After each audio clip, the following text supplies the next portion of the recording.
உலகத்து மக்கள் அனைவருக்கும் வணக்கம். ரீசெண்டாக பார்த்தீங்கன்னா ஃபேஸ்புக்கில் ஒரு மிகப்பெரிய ஒரு டேட்டா பிரீச் வந்து நடந்தது.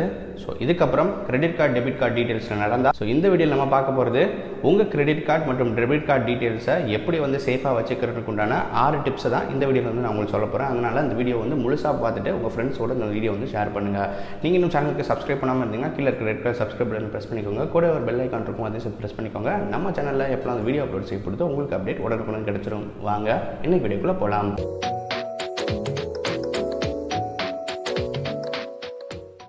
இப்போது ஃபேஸ்புக்கில் நடந்த ஒரு டேட்டா பிரீச் மூலிமா 50 மில்லியன் யூசர்ஸோட டேட்டா வந்து அவங்க வச்சிருக்கிறதா வந்து சொல்லியிருக்காங்க. இந்த ஒரு பர்டிகுலர் விஷயனால நமக்கு எந்த ஒரு விதமான ஒரு பண சம்மந்தப்பட்ட ஒரு விஷயம் வந்து இழப்பு கிடையாது. இருந்தாலும் நம்ம டேட்டா வந்து போயிடுச்சு.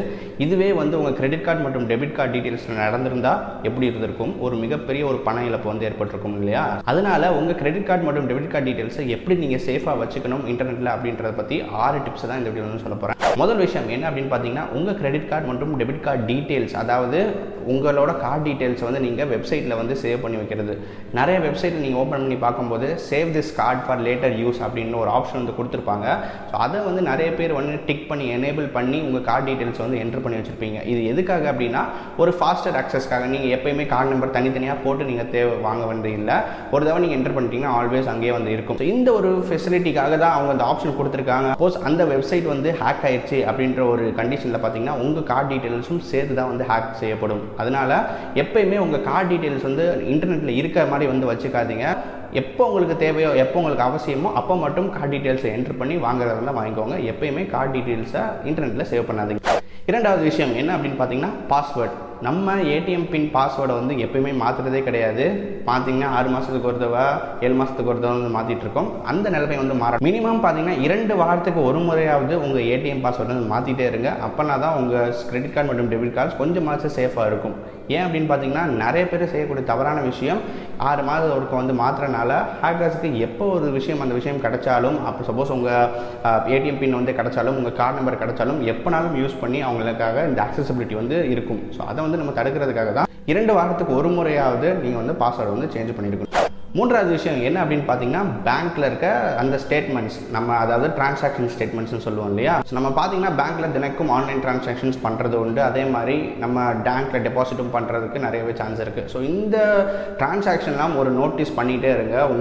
அதாவது உங்கள் பாஸ்புக்லேயோ இல்லை உங்கள் ஸ்டேட்மெண்ட் மூலியமோ, உங்கள் பேங்க் மூலியமாக அந்த ஸ்டேட்மெண்ட்டை வந்து நீங்கள் வந்து எனேபிள் பண்ணி வச்சுக்கோங்க. அந்த ஸ்டேட்மெண்ட்ஸ்லாம் வந்து பாருங்கள், ஏதாவது இல்லீகல் டிரான்சாக்ஷன்ஸில் அதாவது நடந்திருக்கா அப்படின்றத கண்டிப்பாக நீங்கள் வந்து செக் பண்ணிகிட்டே இருக்கணும். இதை வந்து பல பேர் வந்து செய்கிறதே கிடையாது. ஓகே அப்படின்றதே வச்சுருக்கோம். ஆனால் இந்த மாதிரி விஷயங்கள் கூட நடக்கிறதுக்கு நிறையவே சான்ஸ் இருக்குது. அதனால் எப்பயுமே உங்கள் ஸ்டேட்மெண்ட்ஸை வந்து செக் பண்ணுங்கள். நான்காவது முக்கியமான விஷயம் என்ன அப்படின்னு பார்த்தீங்கன்னா, உங்களோட எஸ்எம்எஸ் அவைலபிலிட்டி. அதாவது உங்கள் பேங்கிங்லேருந்து ஒரு எஸ்எம்எஸ் வருவதற்கு உண்டான ஆப்ஷன் வந்து எனேபிள் பண்ணி வச்சுக்கோங்க. இதுவும் பல பேருக்கு செய்யக்கூடிய ஒரு தவறு. பேங்க்லேருந்து எஸ்எம்எஸ் வரக்கூடிய ஆப்ஷன் எல்லாம் நீங்கள் டிஎன்டி போட்டு நீங்கள் வந்து இது பண்ணி வச்சுருக்கீங்க, ஆஃப் பண்ணி வச்சுருக்கீங்க. ஸோ அந்த மாதிரி விஷயங்கள்லாம் வந்து நீங்கள் எனேபிள் பண்ணி வச்சுக்கிறது மிகப்பெரிய ஒரு நல்ல விஷயம். ஏன் அப்படின்னு சொன்னீங்கன்னா, ஏதாவது ஒரு டிரான்சாக்ஷன் வந்து உங்கள் அக்கௌண்ட்டில் நடந்தால் இமீடியட்டாக பார்த்தீங்கன்னா பேங்க்லேருந்து உங்களுக்கு ஒரு எஸ்எம்எஸ் வந்துடும். ஸோ இது வந்து ஒரு மிகப்பெரிய ஒரு நல்ல விஷயம். அதனால் பேங்க் சைட்லேருந்து அதனால் இந்த ஒரு எஸ்எம்எஸ் ஆப்ஷனும் நீங்கள் வந்து எனேபிள் பண்ணி வச்சுக்கலாம் உங்கள் அக்கௌண்ட்டை சேஃபாக வச்சுக்கிறதுக்கு. 5வது விஷயம் என்ன அப்படின்னு பார்த்தீங்கன்னா, இந்த சிவிவி நம்பரை வந்து சேவ் பண்ணி வைக்கிறது. நிறைய பேர் பண்ணக்கூடிய விஷயம், சிவிவி நம்பர் வந்து மறந்துடும், இல்லை எனக்கு கார்டு டீட்டெயில்ஸ்லாம் வந்து மறந்துடும் சொல்லிட்டு உங்கள் கம்ப்யூட்டர், லேப்டாப் இல்லை ட்ரைவில் வந்து நீங்கள் வந்து சேவ் பண்ணி வைக்கிறீங்க இந்த மாதிரி டீட்டெயில்ஸை. சப்போஸ் உங்கள் கம்ப்யூட்டர் வந்து ஹேக் செய்யப்பட்டால், இல்லை உங்கள் கூகுள் ட்ரைவ் வந்து ஹேக் செய்யப்பட்டால் என்ன நடக்கலாம் அப்படின்றத யோசிச்சு பாருங்கள்.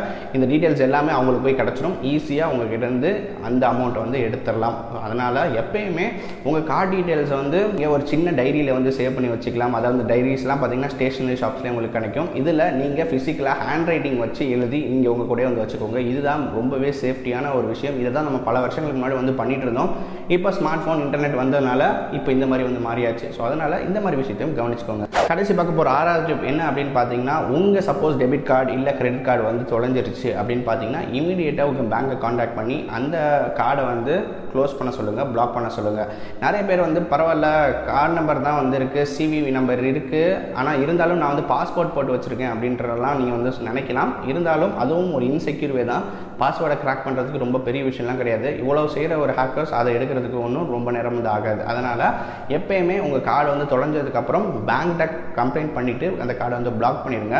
எப்பயுமே மோஸ்ட் ஆஃப் த பேங்க்ஸ் பார்த்தீங்கன்னா 24/7 வந்து சப்போர்ட் வந்து இருக்கும் இந்த மாதிரி விஷயங்களுக்கு. இப்போ நான் சொன்ன இந்த 6 டிப்ஸ் கண்டிப்பாக உங்களுக்கு யூஸ்ஃபுல்லாக இருந்திருக்கும்னு நினைக்கிறேன். அப்படி இருந்துச்சுன்னா மறக்காம இந்த வீடியோ லைக் கொடுங்க. இந்த வீடியோவை உங்கள் நண்பர்களோட வந்து முக்கியமாக வந்து ஷேர் பண்ணி விடுங்க. இன்னும் இதே மாதிரி பல வித்தியாசமான கண்டென்ட்களோட நம்மளை அடுத்த வீடியோ சந்திக்கிறேன். நீங்கள் பார்த்துட்டு இருக்க தமிழ் டெக்லான்சர் 2 பேர் கௌதம். அந்த வீடியோ வந்து சைன் ஆஃப் பண்ணிக்கிறேன்.